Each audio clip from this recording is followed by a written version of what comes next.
It actually reminded me of a modern classic, if you will, Douglas Adams' book, Hitchhiker's Guide to the Galaxy, where there's an alien living on Earth for 15 years, and then he's supposed to amend the entry on Earth, and he changes it from harmless to mostly harmless. And I think if you're looking at what people in Tehran think of the European Union, I think their entry in that encyclopedia would be mostly useless. Now, that's not fair, but it does have some merit because of exactly the things that you've mentioned. And I think what makes that sentiment even more worrisome is the fact that it's no longer the prerogative of the most anti-Western hardline factions in the political elite, but it is becoming at least something more commonly held because of the experiences of the last 4 years.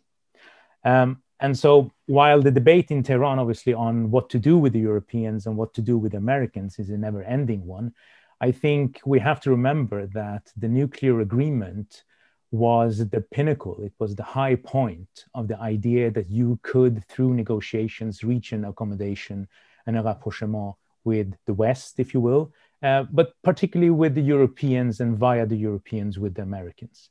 So that was the high point.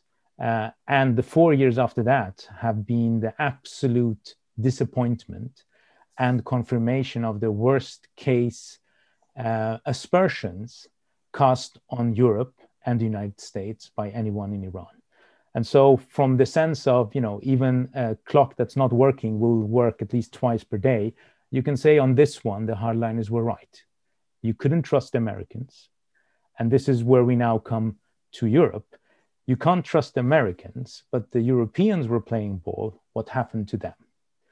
And so in Tehran, the question, of course, is that if not even safeguarding one of your own foreign policy objectives, which you reached, based on your own kind of sound analysis of some kind of national interest, if you will, if that can't make you kind of rise to the occasion and stand on your own 2 feet, then what is going to make you do that?